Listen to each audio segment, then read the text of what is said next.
Un día más en la casa del Señor. Vamos a abrir la Biblia en Lucas. Lucas capítulo 19. A ver qué tiene la Biblia para decirnos. Anoche tratamos el tema de la santificación. Y entonces hoy vamos a hablar de algo que tiene que ver con la santificación. Hoy vamos a hablar del tiempo. ¿Por qué? Porque anoche dijimos que Cristo es nuestro dueño. Y entonces nosotros somos simples administradores, simples mayordomos de nuestra vida. Y una de las cosas que tiene que ver con nuestra vida es el tiempo. Entonces, en Lucas, capítulo 19, el Señor Jesús cuenta una parábola. Compara el reino de los cielos con algo. Y le dice a las personas que estaban alrededor suyo, en el versículo 12, que Él va a comparar el reino de los cielos con algo. Dijo pues, un hombre noble se fue a un país lejano para recibir un reino y volver. Llamó antes a 10 siervos suyos, les dio 10 minas y les dijo, negociad entre tanto que regreso. Pero sus conciudadanos lo odiaban y enviaron tras él una embajada diciendo, no queremos que éste reine con nosotros. Aconteció que al regresar, él, después de recibir el reino, mandó llamar ante él a aquellos siervos a los cuales había dado el dinero, para saber lo que habían negociado cada uno. Se presentó el primero diciendo, Señor, tu mina ha ganado 10 minas. Él le dijo, está bien, buen siervo, por cuanto en lo poco has sido fiel, tendrás autoridad sobre 10 ciudades. Llegó otro diciendo, Señor, tu mina ha producido 5 minas. También a ese dijo, tú también, sé sobre 5 ciudades. Se presentó otro diciendo, Señor, aquí está tu mina, la cual he tenido guardada en un pañuelo, porque tuve miedo de ti, por cuanto eres hombre severo que tomas lo que no pusiste y ciegas lo que no sembraste. Entonces le dijo, mal siervo, por tu propia boca te juzgo. ¿Sabías que yo soy hombre severo que tomo lo que no puse y ciego lo que no sembré? ¿Por qué pues no pusiste mi dinero en el banco para que al volver lo hubiera recibido con los intereses? Y dijo a los que estaban presentes, quitadle la mina y dadla al que tiene las 10 minas. Ellos le dijeron, Señor, ya tiene 10 minas. Pues yo os digo, dijo el Señor, que a todo el que tiene se le dará, pero al que no tiene, aún lo que tiene se le quitará. Interesante, ¿no? Una parábola que habla y podemos sacar lecciones desde un montón de ángulos. Pero básicamente habla de que el Señor nos dio cosas a nosotros. Y por esas cosas el Señor nos va a pedir cuentas. Cuando el Señor vuelva por segunda vez, nos va a pedir cuenta por esas minas que nos dio, ese dinero que nos dio. El dinero aquí está representando los talentos que el Señor nos dio, los dones que el Señor nos dio. Y hoy vamos a hablar solamente de uno de ellos. Uno que es igual para todos. Uno que no es distinto para nadie. ¿Y saben cuál es? El tiempo. El Señor le dio la misma cantidad de tiempo físico por día a cada persona, 24 horas. Y el Señor, cuando vuelva, nos va a pedir que rindamos cuentas por ese tiempo.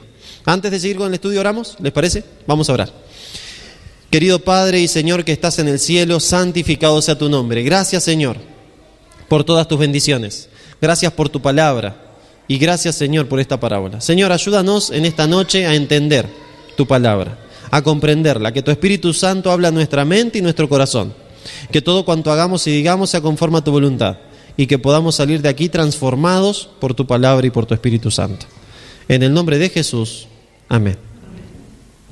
Hay un párrafo hermoso, pero por ser hermoso no deja de ser interesante, y por ser interesante tampoco deja de ser llamativo, y por ser llamativo tampoco deja de ser alarmante. Y dice así: nuestro tiempo pertenece a Dios. Cada momento es suyo y nos hallamos bajo la más solemne obligación de aprovecharlo para su gloria. De ningún otro talento que Él nos haya dado requerirá más estricta cuenta que de nuestro tiempo. Interesante, ¿no? El tiempo. ¿Es importante el tiempo para Dios? Gálatas 4:4. ¿Es importante el tiempo para Dios? En el libro de Gálatas, la epístola paulina a la iglesia de Galacia, nos dice la palabra de Dios que para Dios el tiempo es importante. Gálatas capítulo 4, versículo 4. Pero cuando vino el cumplimiento del tiempo, Dios envió a su Hijo nacido de mujer y nacido bajo la ley para redimir a los que estaban bajo la ley, a fin de que recibiéramos la adopción de hijos. ¿Cuándo vino Jesús? Cuando vino el cumplimiento del tiempo. En el reloj celestial marcó la hora y Cristo debía venir al planeta Tierra. En el tiempo celestial era momento de que el Salvador se encarne, viva entre los hombres una vida perfecta para poder justificarnos y entonces que nosotros podamos, después de ser justificados, empezar a caminar el camino de la santificación. Y vamos a ver que el tiempo se relaciona mucho con la santificación. Vamos a ver algunas cuestiones del tiempo. Colosenses 4:5. El libro de Colosenses, la carta a los Colosenses, capítulo 4, versículo 5. A ver qué nos dice. Esta afirmación del apóstol Pablo dice: andad sabiamente para con los de afuera, aprovechando bien el tiempo. Es interesante que algunos de nosotros no sabemos aprovechar bien el tiempo. ¿Sí? A mí me pasaba más antes. Ahora estoy en una lucha con el Señor y Él me está ayudando a que no me pase tanto como antes. Pero antes yo decía, no tengo tiempo. Y tenía 24 horas igual que todos los demás. Pero ¿qué pasaba? Iba por ahí, me iba a comprar, por ejemplo, electrodos a la ferretería. Y me encontraba con alguien en la ferretería y nos poníamos a charlar. Y capaz que estaba 40 minutos charlando en la ferretería cuando tendría que haber estado 5 minutos comprando electrodos. Entonces, después de esos 35 minutos que me había pasado charlando, me faltaban en el taller para terminar un trabajo. Entonces yo me quedaba esos 35 minutos más en el taller. Pero esos 35 minutos que había invertido en el taller, me faltaban para otra cosa después del taller. Y entonces, ¿qué pasó? Me costaba organizarme con mis tiempos. Me costaba hacer lo que el apóstol Pablo me dice, inspirado por el Espíritu Santo. Me costaba aprovecharlo.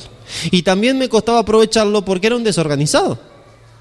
Y entonces yo no me organizaba, no hacía una planificación diaria. Y entonces al no tener una planificación diaria yo pensaba que estaba organizado. Hasta que de a poquito empecé a hacer una planificación y me di cuenta de que era un desorganizado. Y cuando me empecé a organizar me di cuenta de que perdía mucho tiempo. Y ese tiempo lo podía empezar a aprovechar.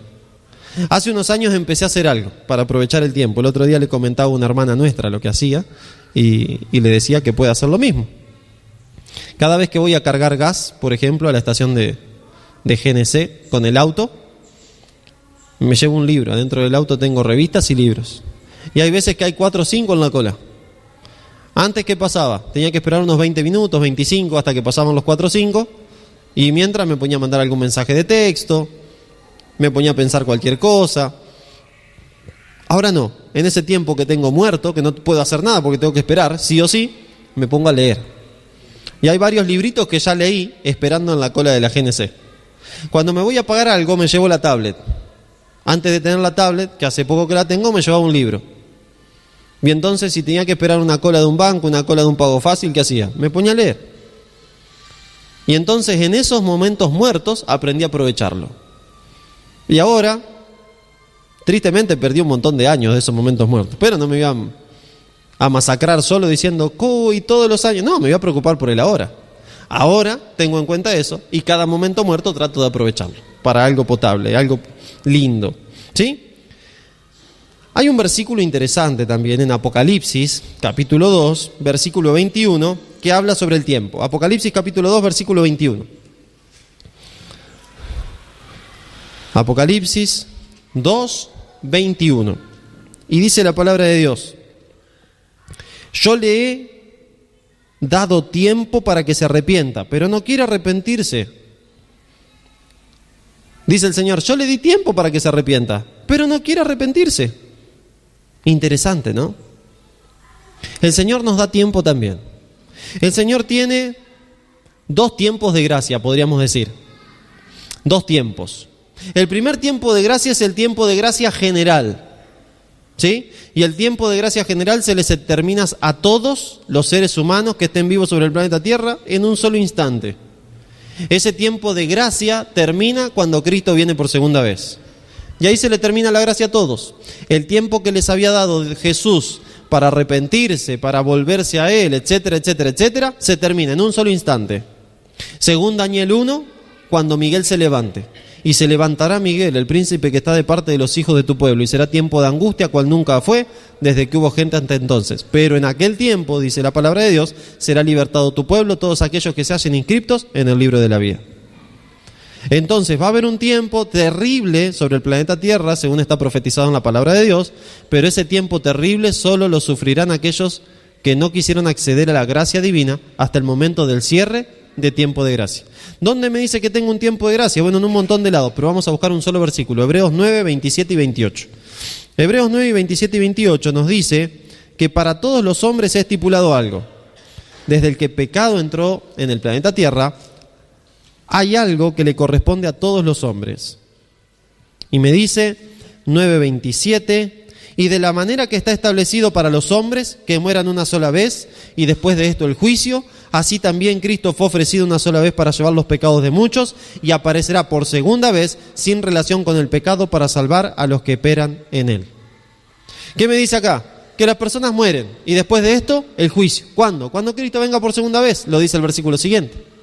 Así que el segundo tiempo de gracia, mis hermanos, no es el general, sino que es el personal. Cada uno de nosotros tiene un tiempo de gracia personal. ¿Cuánto es eso? La vida que el Señor te ha dado sobre el planeta Tierra. En algunos es de 25 años, en otros es de 100. Depende. Depende de la voluntad divina por un lado, pero depende de la acción humana por el otro. Porque hay personas para las cuales Dios tenía un plan de vida mucho más largo, pero ellas atentaron contra su propia vida. Por ejemplo, si el Señor quiere que yo viva muchos años, pero yo me fumo 3 etiquetas de cigarrillo por día, ¿voy a vivir todos los años que Dios quiere que viva? Es muy probable de que no, me voy a morir antes, porque el cigarrillo acorta la vida. Cada cigarrillo, dicen, un día. A menos que te agarre algún cáncer o alguna cosa que lo acorta mucho más abruptamente. Pero si no, cada cigarrillo un día. Así que si me fumo 3 cajitas, cada día desperdicio 60 días. O un cigarrillo una hora. Cigarrillo una hora. No sé, lo que sea. La cuestión es que te acorta la vida. Entonces, imagínense que yo sé que tengo que andar en auto en una autopista a 130 y yo voy a 210. Es muy probable que en alguna curva que me aparezca un perro o algún ciclista sin que yo lo vea, acorte el tiempo de gracia que Dios tenía para mí. ¿Para qué el Señor nos dé un tiempo de gracia a nosotros? Y bueno, pueden decir muchos, para que yo tenga una familia, para que tenga un lindo auto, para que críe a mis hijos, le dé un buen estudio y pueda disfrutar de la vida. Sí, puede ser, pero básicamente te lo da para que vos decidas por él. La misericordia de Dios extiende el tiempo de gracia del ser humano para que los seres humanos decidan por la salvación. Por eso el apóstol Pedro dice, no es que el Señor se tarda, sino que tiene paciencia, espera, tiene misericordia. Y retarda un poco su promesa de venir por segunda vez, no queriendo que ninguno perezca, sino que todos procedan al arrepentimiento. Entonces el Señor por misericordia extiende el tiempo de gracia. Entonces hay 2 tiempos importantes para el ser humano con respecto a su vida.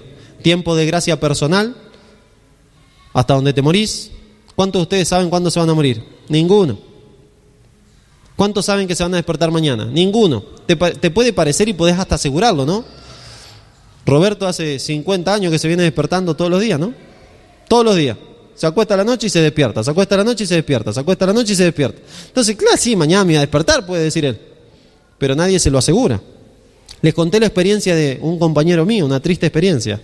Ricardo Nieto, ¿ya se las conté? Un compañero mío, estudiamos teología. Él estaba un año atrás mío, yo estaba en 4º y él estaba en 3º, pero cursábamos algunas materias juntos. Y entonces un invierno él estaba predicando en su iglesia, en una iglesia de Buenos Aires.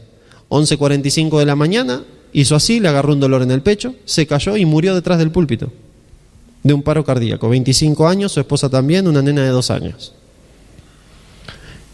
Y Ricardo Nieto, hacía 25 años que venía durmiendo todas las noches, despertándose al otro día y viviendo todo el día, acostándose, despertándose, viviendo. Él ni se imaginó que le iba a pasar eso. Pero le pasó. Y se le terminó el tiempo de gracia. ¿Qué quiero decir con esto? El tiempo más importante para nosotros, mis hermanos, es ahora. Por eso, 2 Corintios 6 nos dice, 2 Corintios 6, que el tiempo más importante es ahora. 1 y 2. Así pues, nosotros, colaboradores de Dios, os exhortamos también a que no recibáis en vano la gracia de Dios, porque dice, en tiempo aceptable te he oído y en día de salvación te he socorrido. Ahora es el tiempo aceptable, ahora es el día de salvación. Si tenés algo que te está asegurado, es el ahora. El ahora se te está asegurado. Pero dentro de una hora no tenés idea de dónde vas a estar o cómo vas a estar.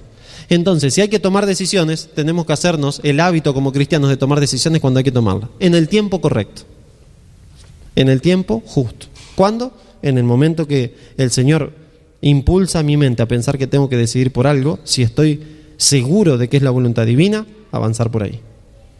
Porque el ahora lo tengo, el mañana, quién sabe. Por eso, mis hermanos, nosotros los seres humanos tenemos que vivir un día a la vez. Por eso Jesús le dijo, no se preocupen qué van a comer mañana o de qué se van a vestir. Los pajaritos no laburan, no trabajan, no cumplen horario y yo les doy de comer todos los días. Los lirios del campo son hermosos, ni Salomón se vistió como ellos y yo los mantengo, dice Jesús. ¿No son ustedes mucho más importantes que los pajaritos y que los lirios del campo?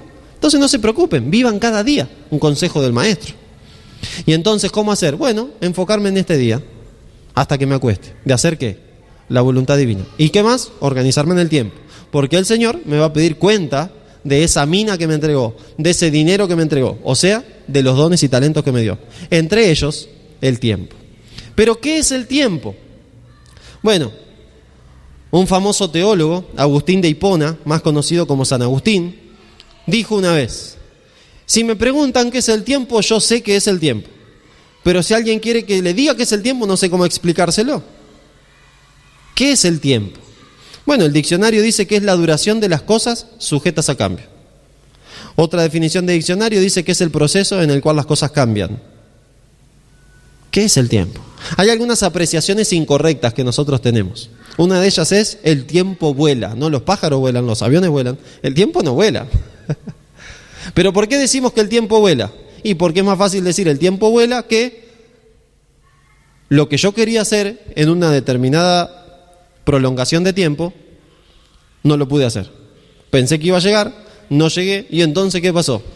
No terminé lo que quería hacer. Para no hacer toda explicación esa, decimos el tiempo vuela. Y todos entendemos que no pudimos hacer lo que queríamos hacer. ¿Qué más? El tiempo lo resolverá. Tranquilo, el tiempo cura todo. ¿Qué te cura el tiempo? El tiempo no cura nada.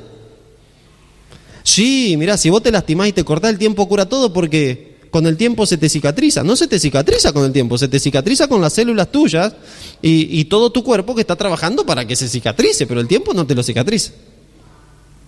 Interesante, ¿no? No tengo tiempo. Mentira, si nadie tiene más tiempo que vos en este planeta. Todos tienen la misma cantidad, 24 horas por día. Y muchas veces decimos, no tengo tiempo. Cuando tendríamos que decir, no me dan las horas que tengo de vida para hacer todo lo que quiero hacer. Y eso sí es una afirmación correcta.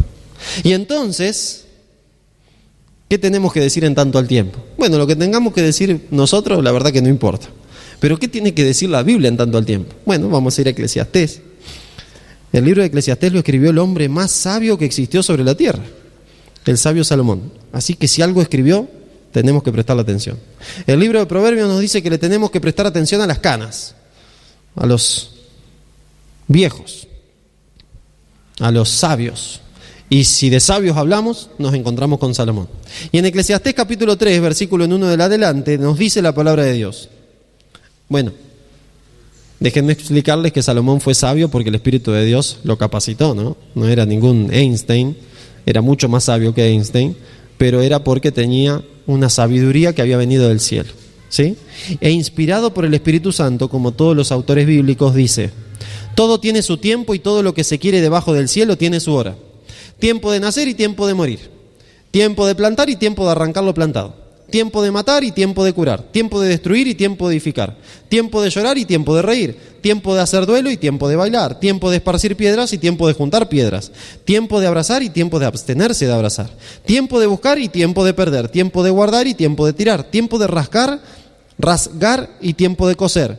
Tiempo de callar y tiempo de hablar. Tiempo de amar y tiempo de aborrecer. Tiempo de guerra y tiempo de paz. Todo tiene su tiempo. Todo. El asunto es que nosotros por ahí no nos podemos organizar en base al tiempo. Y entonces la pregunta que me surge es: ¿cuál es la clave? ¿Cuál es la clave para que yo aprenda a trabajar con el tiempo?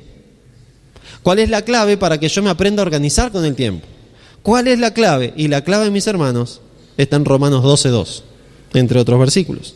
La clave para que yo me aprenda a organizar con el tiempo, la clave para que yo pueda disfrutar del tiempo que Dios me da de vida cada día, está en Romanos 12:2. Hoy hablaba con un amigo, llamé a un amigo y le digo, hola fulano, ¿cómo andás?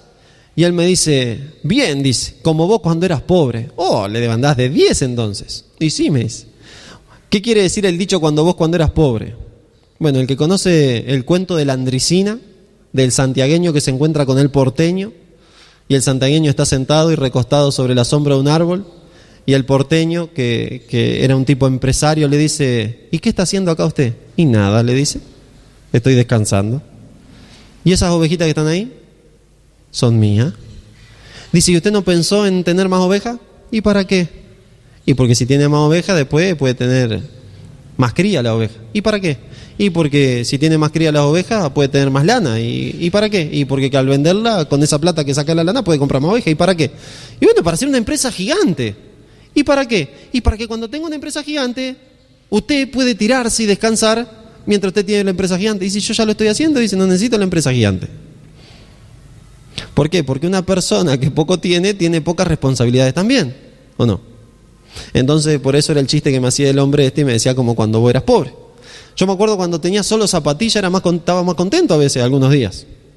Porque ahora se me rompe la camioneta y uno tiene que pensar si tiene plata para arreglar la camioneta, ¿no? Y a veces no hay. Y antes las zapatillas, si uno tenía una zapatilla, bueno, no se me rompían mucho las zapatillas, así que no tenía ese problema. Pero ¿en qué nos estamos basando, mis hermanos? En que el tiempo es la base de todo. ¿Por qué? Porque cuando hablé con esta persona y me dice ese chiste, le digo, ¿y cómo andás? Corto de tiempo, dice. No me da el día para hacer todo lo que yo quiero hacer en el día. Y no es un tipo que no se sepa organizar, se sabe organizar, pero no le da el día. ¿Por qué? Porque quiere hacer más de lo que puede en el día. Y a veces nos pasa a nosotros también. Y entonces uno dice, ¿cuál es la clave? ¿Cómo hago? ¿Qué hago? Ya no sé qué hacer. Me compré 700 agendas y no doy, nada. Y las aprendí a usar, dice alguno, pero igual no me da el tiempo. ¿Dónde está la clave? Romanos 12, versículo 2. No os conforméis a este mundo, sino transformaos por medio de la renovación de vuestro entendimiento, para que comprobéis cuál es la buena voluntad de Dios, agradable y perfecta. Mis hermanos, el secreto está en hacer la voluntad de Dios todo el día.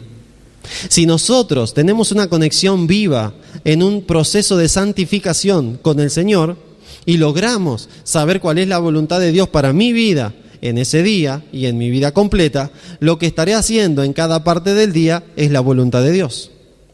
Había un gran teólogo que se preguntaba cuando llegaba un momento tremendo en su día, que no sabía qué hacer por los problemas que le habían venido. Él se preguntaba, ¿será que habré sacado a Cristo del centro de mi vida? Porque si Cristo es el centro de nuestra vida y todo lo que hagamos está pasado por el filtro de la voluntad divina, el día nos va a dar para hacer la voluntad divina. ¿Qué más? Efesios 6:6. La voluntad divina, mis hermanos, es el secreto para la buena administración del tiempo. Efesios 6:6 nos dice, no sirviendo al ojo como los que quieren agradar a los hombres, sino como siervos de Cristo de corazón, haciendo ¿qué? La voluntad de Dios.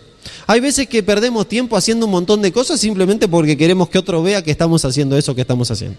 ¿Para qué? Para agradar al ojo, para agradar a los hombres. Y entonces no administramos bien el tiempo porque estamos haciendo un montón de cosas que no tendríamos que estar haciendo. Porque si no nos importara tanto la vista humana como nos importara la vista celestial, yo creo que nuestra vida posiblemente sería distinta en cuanto a la administración del tiempo. Primera de Tesalonicenses 4:3, ¿qué nos sigue diciendo la palabra de Dios? Primera de Tesalonicenses 4:3. La voluntad de Dios es vuestra santificación, que os apartéis de fornicación, que cada uno de vosotros sepa tener su propia esposa en santidad y honor, etcétera, etcétera. ¿Qué nos dice? La voluntad de Dios es nuestra santificación. Después Pablo describe de todo lo que nos tenemos que apartar. Y la voluntad de Dios, si es nuestra santificación, tengo que analizar en los tiempos que estoy usando cada día si estoy caminando en un camino de santificación o no. Porque si no estoy caminando en un camino de santificación cada día, en un proceso de santificación diariamente, quiere decir que seguramente mi administración del tiempo está mal. Quiere decir que seguramente en mi administración del tiempo, según lo que hablábamos ayer también, estaré sembrando para la carne y no para el espíritu. Por eso necesito tener la convicción y estar totalmente seguro de que todo lo que hago en el día es la voluntad divina. Porque si sé que todo lo que hago del día es la voluntad divina, reposará sobre mí la bendición divina y estaré aprovechando bien el tiempo. Primera de Juan 2:17.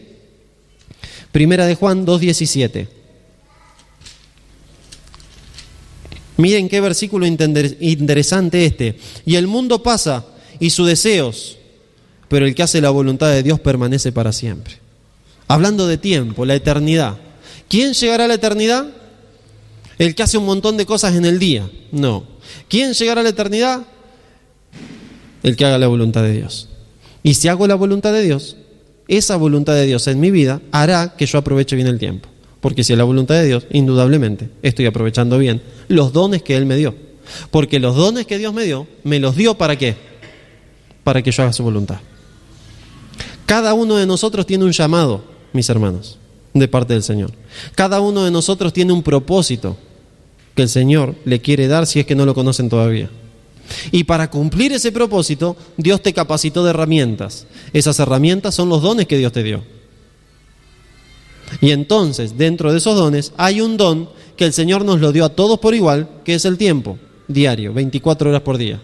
Y ese don el Señor nos lo dio para que cumplamos su propósito, no el nuestro. Su propósito. Pero como decíamos ayer, hacer el propósito divino conlleva hacer con nuestra agenda un bollito y tirarlo a la basura. Y entonces empezar a hacer lo que Él quiere que haga.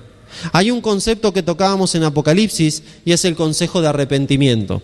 Normalmente cuando hablamos de hacer la voluntad divina, entra en juego el arrepentimiento. Porque nos tenemos que arrepentir de lo que estábamos haciendo para empezar a hacer lo que Dios quiere que haga. ¿Qué es el arrepentimiento? Básicamente, Romanos 2:4, ¿qué es el arrepentimiento? Que entra en juego con dejar de hacer mi propia voluntad, dejar de ocupar el tiempo como yo quiero ocuparlo y empezar a ocupar el tiempo como Dios quiere que lo ocupe. Romanos capítulo 2, versículo 4. ¿O menospreciáis las riquezas de su benignidad, paciencia, generosidad, ignorando que su benignidad te guía al arrepentimiento? Hechos 3:19 es cuando el apóstol Pedro se encuentra predicando y entonces le dicen, bueno, ¿y qué haremos? Arrepentíos y convertíos. Ayer hablábamos de conversión y antes de ayer también. El arrepentimiento va ligado a la conversión. Y cuando yo estoy haciendo mi propia voluntad y el Señor me muestra que esa no es su voluntad, tiene que haber arrepentimiento. ¿Y qué significa arrepentimiento? Cambio de actitud, cambio de dirección, cambio de plan de vida. La palabrita que se usa en el Nuevo Testamento como arrepentimiento tiene todas esas connotaciones y más todavía. Pero básicamente, cambio de actitud. Estaba haciendo una cosa y me arrepiento de eso, voy a empezar a hacer otra. Cambio de dirección. Estaba yendo hacia Córdoba y me arrepiento de ir a Córdoba, así que me vuelvo hacia Arroyito. Me vuelvo hacia Cristo para hacer su voluntad. Cambio de plan de vida. El plan de mi vida era llegar a aquel objetivo, pero ahora voy a cambiar el plan de mi vida. Ahora el plan de mi vida es hacer la voluntad del Señor. Aunque no sepa bien todavía cuál es el objetivo final aquí en la tierra. Sé cuál es el objetivo final. Lo leímos en 1 de Juan 2:17, la eternidad. Pero acá en la tierra a veces miramos y decimos, ¿cuál es el objetivo que el Señor tiene para mí? Y ahora para dentro de un mes yo sé que ahí, pero dentro de 10 años, ¿dónde voy a estar? No sabes. Pero por fe, como dijimos hace 2 días atrás, seguimos esa voluntad. Y entonces por fe, andando en la voluntad de Dios, empezamos a tener una correcta administración de los dones que Dios nos dio, entre ellos el tiempo. Es por eso que en el programa diario de nuestra vida, mis hermanos, tenemos que incluir a Cristo. Si Cristo no está en el programa diario de nuestra vida va a ser carnal y no espiritual. Si Cristo no está en el programa diario de nuestra vida no va a estar equilibrada. Si Cristo no está en el programa diario de nuestra vida, no vamos a tener una correcta administración del tiempo. Entonces, ¿qué podemos decir? Hay 4 tiempos que son indispensables para el ser humano. 4 tiempos que son indispensables. Hay veces que dejamos de lado lo indispensable, lo imprescindible por lo importante. Hay veces que dejamos de lado lo indispensable, lo imprescindible por lo importante. Hay veces que te levantás tarde, por lo menos a mí me pasa. Y entonces te levantás tarde y tenés que correr para poder llegar a hacer todo lo que querías hacer. Y entonces te olvidás de algo imprescindible, que es poner a Cristo en el centro de tu día. Y entonces salís a la carrera del día ese, a la batalla del día ese, sin Cristo en el centro de tu vida. ¿Por qué? Porque poner a Cristo en el centro de tu vida te lleva un rato. Y si te levantaste tarde y vas a perder tiempo en eso, menos rato te va a quedar para terminar de hacer todo lo que tenés que hacer. Naturalmente pensamos así, pero espiritualmente, si no ponemos a Cristo en el centro de nuestra vida, no nos alcanzará el tiempo. Menos todavía nos alcanzará que si lo ponemos. Le conté lo que decía Lutero, ¿no? El día que tengo muchas cosas que hacer, oro 2 horas, pero el día que tengo pocas cosas que hacer, oro 2 horas, estudio 2 horas. Pero el día que tengo muchas cosas que hacer, le meto 4. Y me dice, está loco si tendría más, porque sabe y sabía y experimentó que mientras más tiempo le doy al Señor, más hace Él que me rinda mis capacidades para en menos tiempo hacer todo lo que yo quería hacer. Y entonces, ¿cuántos tiempos indispensables hay? ¿Cuántos? 4. El primer tiempo indispensable se encuentra en Isaías 58. Hay un tiempo que no podemos perder y hay un tiempo que tenemos que organizar. Es un tiempo indispensable en el desarrollo semanal. Isaías 58. En Isaías 58 tenemos una bendición del Señor. Y nos dice Isaías 58, 13 y 14, si retraes tu pie de mi día de reposo, algunas otras versiones dicen del sábado, de hacer tu voluntad de mi día santo, y lo llamas delicia, santo, glorioso de Jehová, y lo veneras, no andando en tus propios caminos, no buscando tu voluntad, ni hablando tus propias palabras. Y ahí viene la bendición. Entonces te deleitarás en Jehová, y yo te haré subir sobre las alturas de la tierra. Y termina el versículo diciendo, porque la boca de Jehová lo ha hablado. Hay un tiempo que tenemos que separar semanalmente, y es el día de reposo. El Señor no necesita, pero el Señor requiere que separemos un día a la semana para adorarlo.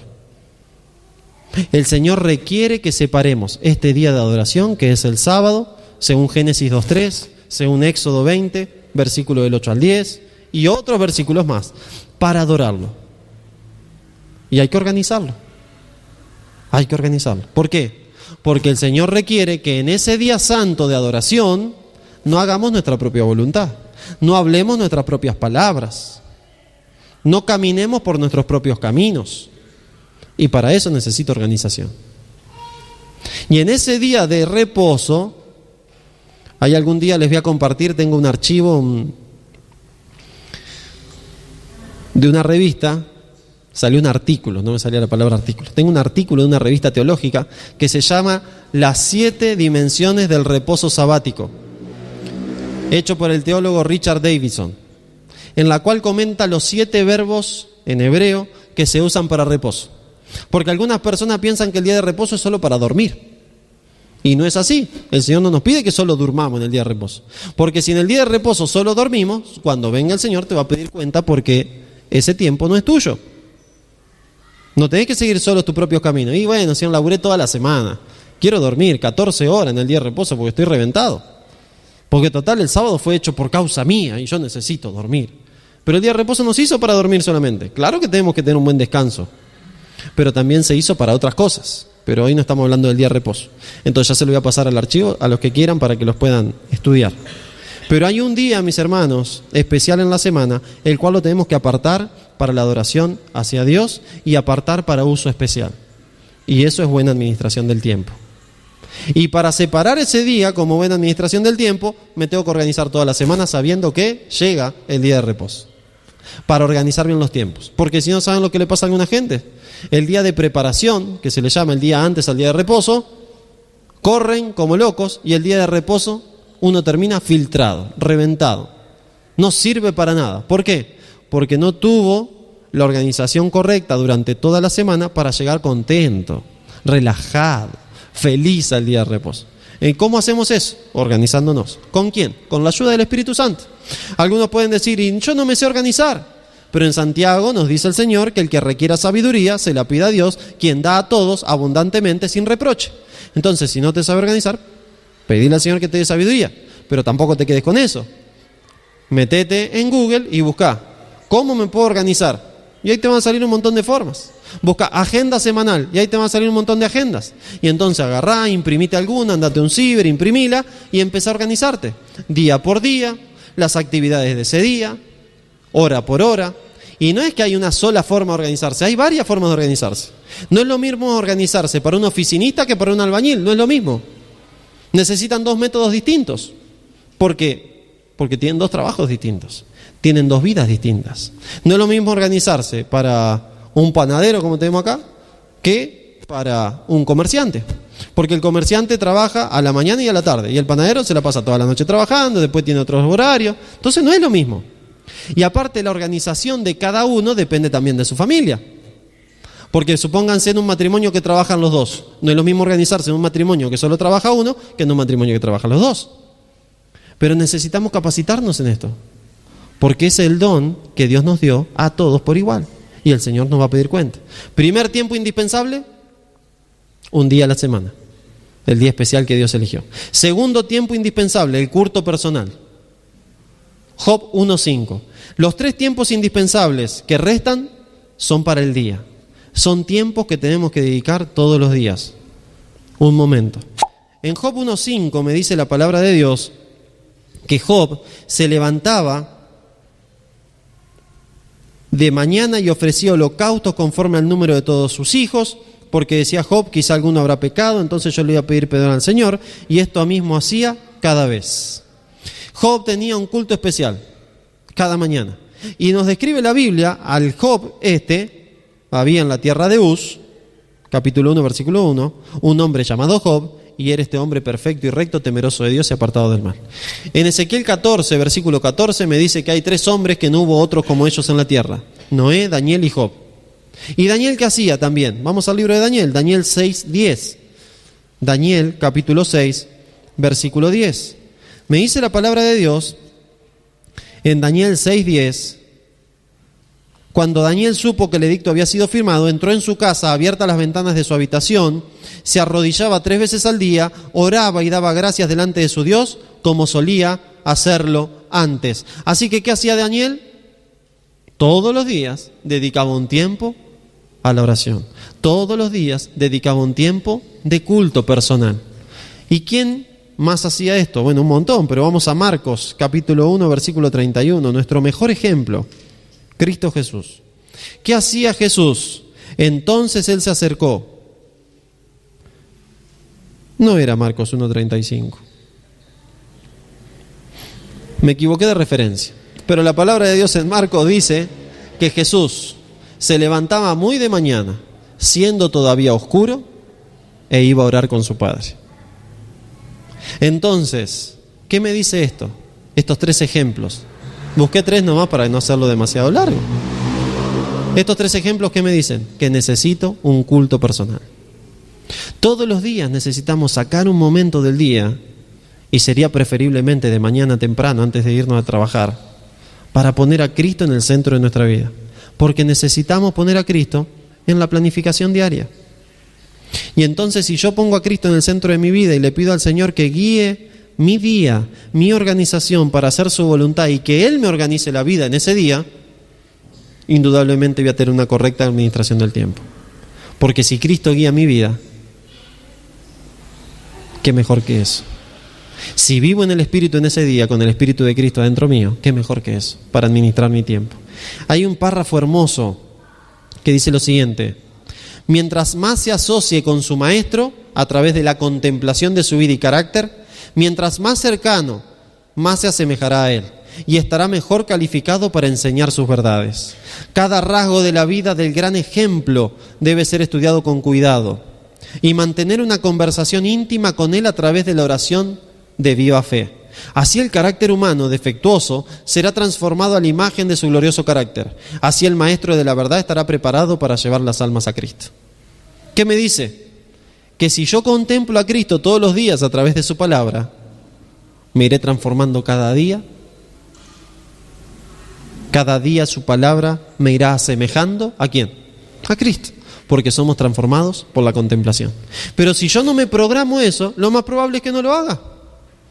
Si no, yo no me programo un momento especial para tener de culto personal, lo más probable es que no lo haga. ¿Por qué? Porque como no estamos organizados, la gran mayoría de los seres humanos, no estamos acostumbrados a tener una organización detallada del tiempo, por ahí no tomamos en cuenta esto y no lo hacemos.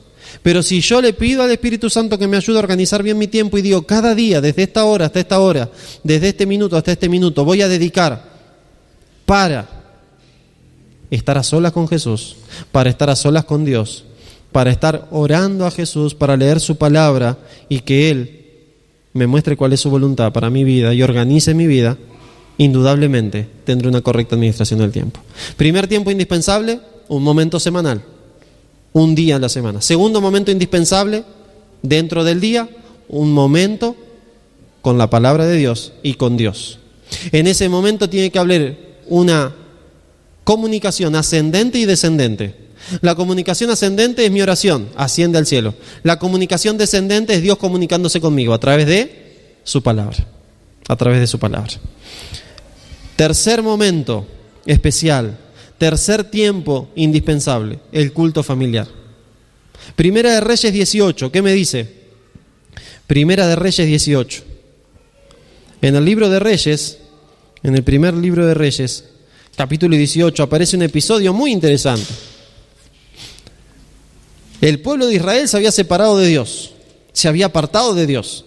Y entonces Dios llama a un profeta, Elías, el tisbita, para que vuelva el corazón del pueblo de Israel. Y entonces viene y le dice esto al pueblo de Israel, capítulo 18, versículo 21. Entonces Elías, acercándose a todo el pueblo, dijo: ¿hasta cuándo vacilaréis vosotros entre dos pensamientos? Si Jehová es Dios, seguidle; si Baal, id en pos de él. Y el pueblo no respondió palabra. Y el versículo 30 me dice que Elías, entonces dijo Elías a todo el pueblo: acercaos a mí. Todo el pueblo se le acercó y Elías arregló el altar de Jehová que estaba arruinado. El culto familiar se puede comparar con el altar de Dios. Por eso al culto familiar, eclesiásticamente le llamamos el altar familiar, porque es el lugar donde le presentamos nuestra familia a Dios, es el lugar donde exponemos nuestras cosas ante Dios. Hubo un constructor de altares y era Abraham. Donde Abraham iba, había un altar, y donde veían ese altar sabía que Abraham había estado. Y cuando veían a Abraham y su familia ofreciendo holocaustos en el altar, entendían que ese Dios era distinto, porque establecía una conversación con Abraham, con su hijo. Y acá lo vemos a Elías arreglando el altar. Si lo estaba arreglando, era porque estaba desarreglado, estaba arruinado. El altar de Dios estaba arruinado. Y tristemente en muchas vidas de cristianos el altar de Dios en su casa está arruinado. El culto familiar no existe, como era en el caso de estas familias que le rendían culto a Baal y no culto a Jehová. Tristemente a veces tenemos otros altares en la casa, ¿no? Y a veces cuando nos reunimos como familia le prestamos atención a otra cosa durante todo el tiempo, menos a Dios. Pero necesitamos como familias reunirnos un tiempito cada día, para entregarle la familia al Señor. En 2 de Timoteo 3:15, el apóstol Pablo, hablando con Timoteo, le dice qué pasó en su vida de niño, qué pasó en su infancia. 2 de Timoteo 3:15. Y nos dice el apóstol Pablo que el secreto de la vida espiritual de Timoteo radicó en su infancia. 2 de Timoteo 3:15. Y dice la Biblia, y que desde la niñez, está hablando el apóstol Pablo con Timoteo, has sabido las sagradas escrituras, las cuales te pueden hacer sabio para la salvación por la fe que es en Cristo Jesús. Y me dice también en 2 de Timoteo que este personaje, Timoteo, era hijo de un matrimonio donde la madre era cristiana, pero el padre no. Eso no me lo dice en Timoteo. En Timoteo me dice que su madre Eunice y su abuela Loida le enseñaron la Biblia desde chiquito. Pero me dice en el libro de Hechos que Timoteo era hijo de Eunice, quien era cristiana, pero su padre era griego, no era cristiano. Hay familias que piensan que porque uno solo es cristiano, no puede llevar a sus hijos al Señor. Pero acá la Biblia me dice otra cosa. ¿Y cómo hacían? Desde la niñez había sabido las Sagradas Escrituras. Se las explicaban, se las enseñaban. ¿Y dónde es el mejor lugar para enseñarle la Escritura a nuestros hijos? En la casa. ¿En qué momento del día? En el culto familiar. Pero si no lo organizamos, no lo tendremos. Y ojo con el culto familiar, no tiene que ser un sermón, tiene que ser algo que esté enfocado a los niños. Porque para los grandes tenemos el culto personal. Así que el culto familiar se enfoca a los hijos, no se enfoca a los padres. El culto familiar se puede llegar a enfocar a los padres cuando los niños son demasiado pequeños o ya son grandes. Pero en el culto familiar, donde hay chicos de 7, 6, 5, 12 años, el culto familiar se enfoca en los chicos para mostrarle a los chicos quién es Dios. Y los hijos conocen a Dios de acuerdo a cómo conocen a sus padres. Porque los padres somos el reflejo de Dios para nuestros hijos. Entonces, lo que queremos que nuestro hijo crea de Dios y conozca de Dios, eso tengo que ser yo para mi hijo. ¿Dónde? Sobre todo en el altar familiar. Le puedo enseñar a mi hijo quién es Dios, por medio de su palabra, por medio de los cantos, por medio de la alabanza, por medio de la oración. Hay un texto que es hermoso, se encuentra en Deuteronomio 6, capítulo 6, versículos 6 al 7, donde Dios le dice: y le dirás todas estas palabras y les enseñarás a tus hijos quién soy yo, estando en el camino, cuando te levantes al acostarte. ¿Qué quiere decir eso? Que aparte de tener el culto familiar, todos los días nosotros tenemos que tener en nuestra boca quién es Dios. Las enseñanzas que le demos a nuestros hijos tienen que reflejar a Dios. Y todo el día, cada vez que encontremos alguna cosa, una hormiguita, una hoja, lo que sea, hablar a nuestros hijos de Dios. Dice un texto, un párrafo, un pensamiento: padres y madres, por muy urgente que sean vuestros negocios, vuestros trabajos, vuestras obligaciones, no dejéis nunca de reunir a vuestra familia en torno al altar de Dios. Pedid el amparo de los santos ángeles para vuestra casa. Hay familias que están tapadas de trabajo y de responsabilidades. No dejes que los trabajos y las responsabilidades te quiten el amor y la bendición de compartir el altar familiar con tu hijo, con tu hija, con tu esposo, con tu esposa. Eso le da derecho al cielo, y esos derechos lo vamos a entender más en mayo, cuando hagamos la semana de los derechos legales.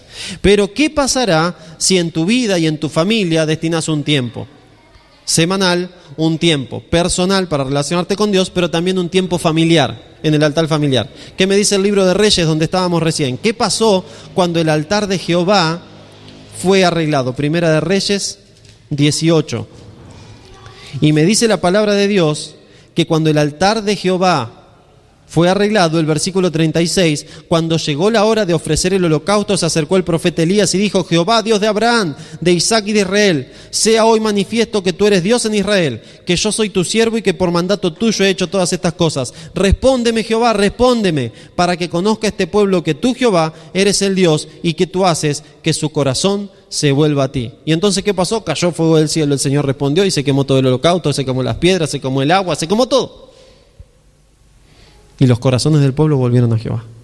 Hay familias que no saben qué hacer con los hijos. Hay chicos que son tranquilos y hay otros chicos que no son tan tranquilos, ¿no? Y entonces uno no sabe qué hacer. ¿Dónde está el secreto? En el altar familiar.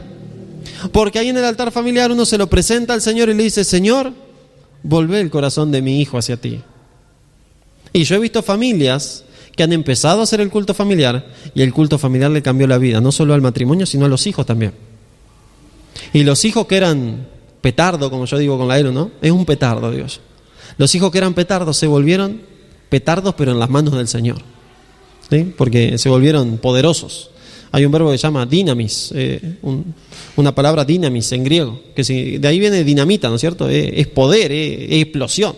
Y hay chicos que son así, como tipo dinamita, ¿no? Pero en las manos del Señor, esa dinamita se potencia espiritualmente.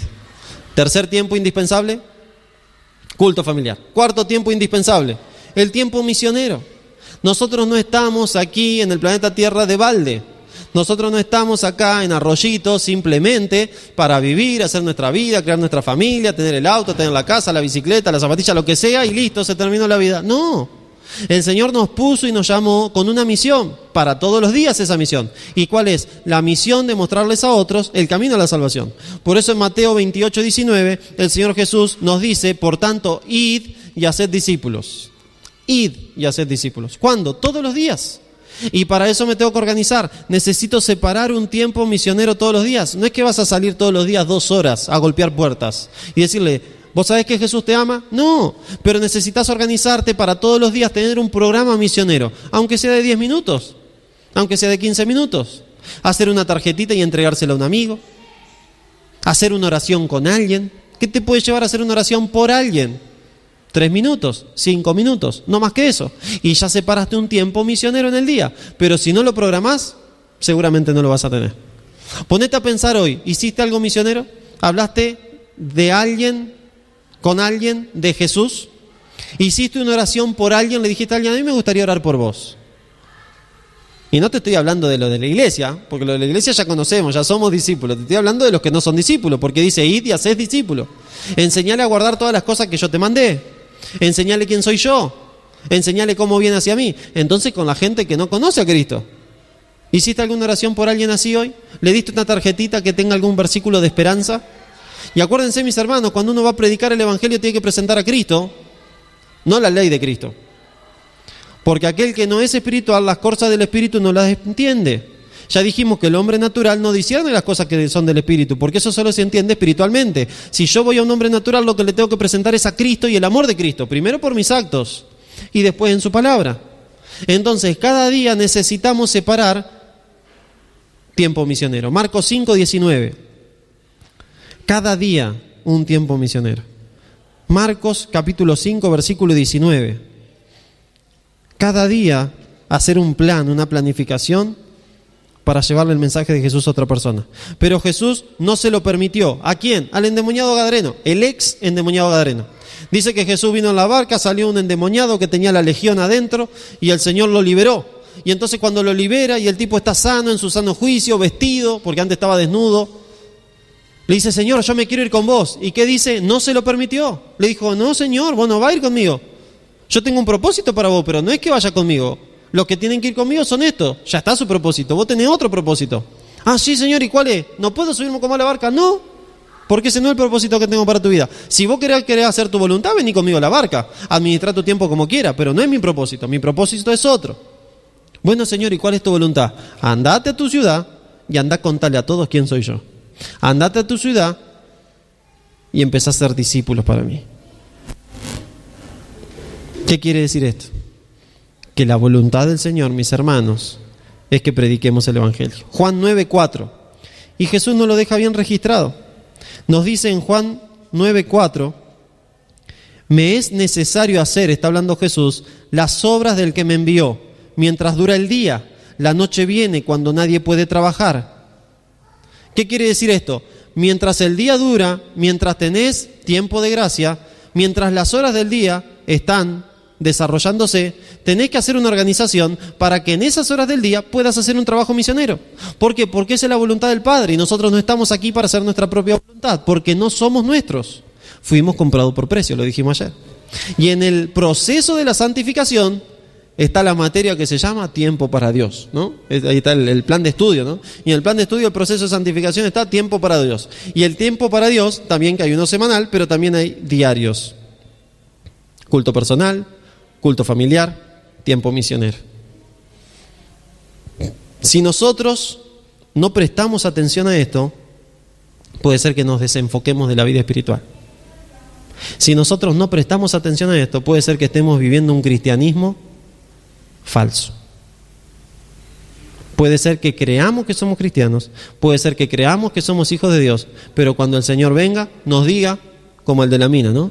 Señor, mirá, acá te guardé la mina en un pañuelo, porque sabía que tú eras un ladrón. ¿No le dice eso? Dice, yo sabía que tú eras hombre severo, que siembra donde no esparciste, y si está sembrando donde no esparció, le está comiendo la siembra a otro. Le dice que era un ladrón. Cara dura, ¿no? Y entonces le dice, acá está. ¿Y qué le dice el Señor? Ah, y no hiciste nada. ¿Cómo no se la diste aunque sea al banco, que me produzca algunos intereses? Dame esa mina. Dénsela al que tiene las 10 minas. Pero Señor, ya tiene 10 minas. Porque al que tiene y las hace producir, yo les voy a dar más, porque soy generoso, dijo el Señor. Pero el que yo le di y no hace nada con lo que le di, aún lo poco que le di, le seré quitado. Y hay un talento, mis hermanos, que Dios nos los da a todos por igual, y es el tiempo. Y el Señor por ese talento nos va a pedir cuentas cuando venga. Y no se lo vamos a poder presentar en un pañuelo. Porque si se lo presentamos en un pañuelo, Si vamos al capítulo 25 de Mateo, está la misma parábola. En vez de minas, le da talentos. 10, 5 y un talento. Y cuando le saca el talento y se lo da al que le había dado 10, le dice, y a este echadlo afuera, donde será el lloro y el crujir de dientes. Imagínense que venga el Señor Jesús y nos diga, mira, tengo toda esta lista, ¿qué hiciste con tu tiempo? ¿Por qué lo administraste de esa forma? Si yo te mostré que yo tenía otro propósito para tu vida. Imagínense que le hubiera dicho al endemoniado gadareno que el endemoniado gadareno se atara una soguita y se colgara atrás de la barca para que no lo vean, ¿no es cierto? Y fuera por el mar así. Cuando llegan al otro lado, dice, ¿qué hace acá? Ya perdiste 5 horas, lo que nos costó cruzar ya lo perdiste. Y el tiempo que tenés ahora no es tuyo, es mío, yo te liberté de los demonios. Yo voy a dar mi sangre por vos. Y no es la misma relación nuestra que tenemos con el Señor, no es nuestra misma realidad. El tiempo que vos tenés no es tuyo, estás vivo porque Dios dio su sangre por vos. Está vivo, y estoy vivo, porque Dios nos mantiene con vida. Estamos vivos por gracia divina, le debemos todo al Señor. Es más, algunos de nosotros estábamos muertos en pecado, como dice el apóstol Pablo, y ahora hemos resucitado una nueva vida. Algunos de nosotros puede ser que estemos con un matrimonio totalmente destruido y el Señor sanó el matrimonio. Algunos de nosotros puede ser que hayamos tenido una vida totalmente destruida y el Señor sanó nuestra vida. Entonces le debemos todo a Él.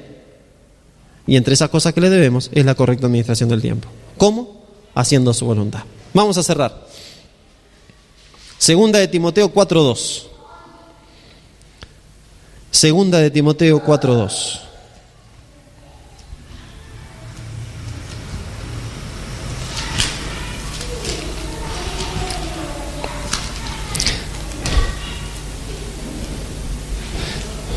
Dice la palabra de Dios en segunda de Timoteo, el apóstol Pablo le encarece algo, le pide algo a Timoteo, como Dios nos lo pide a cada uno de nosotros. Y entonces, versículo 1, te suplico encarecidamente delante de Dios y del Señor Jesucristo, que juzgará a los vivos y a los muertos en su manifestación y en su reino. ¿Qué le encarece? Que prediques la palabra y que instes a tiempo y fuera de tiempo, redarguye, reprende, exhorta con toda paciencia y doctrina. A tiempo y fuera de tiempo. Mis hermanos, tenemos una gran obra que hacer. Nosotros en Arroyito, las demás personas que están en otra parte del planeta, donde el Señor los puso. Tenemos una gran obra que hacer, pero a menos que le pidamos al Señor que nos dé la capacidad de una buena administración del tiempo, nunca haremos lo que Dios quiere para nuestra vida. Nunca terminaremos la obra que Dios quiere que terminemos acá en Arroyito. Porque si cada uno se dedica a lo suyo, ¿quién terminará la obra del Señor? ¿Creen ustedes que necesitamos mover capaz un poquito los casilleros de la agenda nuestra? ¿Creen que será necesario que el Señor nos ayude a administrar mejor nuestro tiempo? ¿O están, no contesten nada, ¿no? ¿O están totalmente conformes con la administración de su tiempo? ¿Creen que en su vida, y yo creo que en mi vida, se están dando estos 4 tiempos indispensables? Una correcta adoración al Señor en el día de reposo, una correcta adoración al Señor y una correcta comunicación ascendente y descendente, ascendente por la oración y descendente por la lectura de su palabra cada día para mi vida personal, una correcta adoración en cuanto al tiempo y destinar un pedacito del día, cada día, para tener un culto familiar, y una correcta administración del tiempo para cada día destinar algún tiempo misionero. Si estamos conformes con nuestro tiempo, gloria a Dios y sigamos así. Pero si no estamos conformes, algo tenemos que hacer.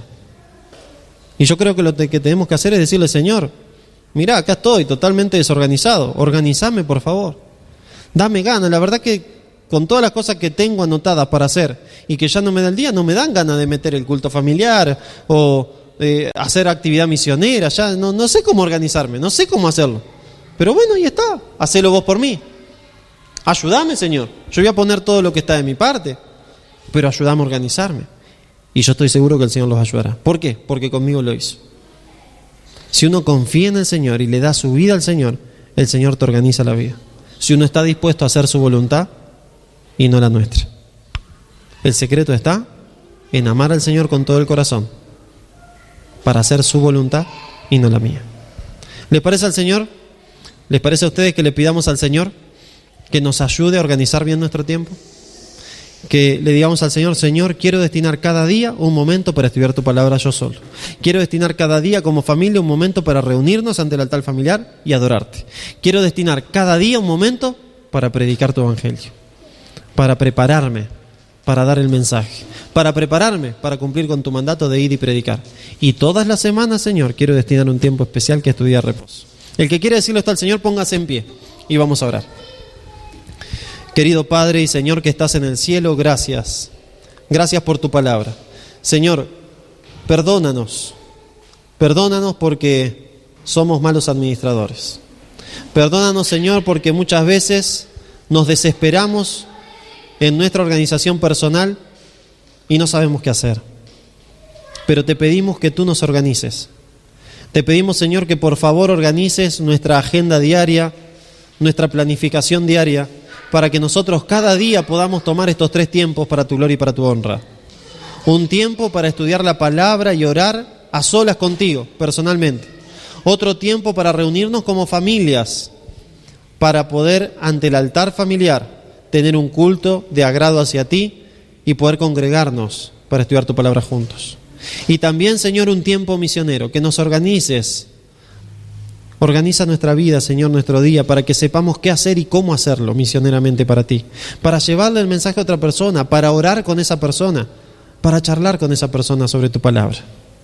Y también ayúdanos, Señor, a organizarnos de manera correcta durante la semana, para en el día de adoración a ti especial poder hacerlo de forma correcta y gozosa. Para que al deleitarnos en tu día, como tú lo prometes en Isaías 58, nos haga subir sobre las alturas de la tierra. Señor, aquí estamos. ¿Cómo estamos? Así venimos ante ti. Transfórmanos, organízanos y hazlo para la gloria de tu nombre. En el nombre del Señor Jesús. Amén.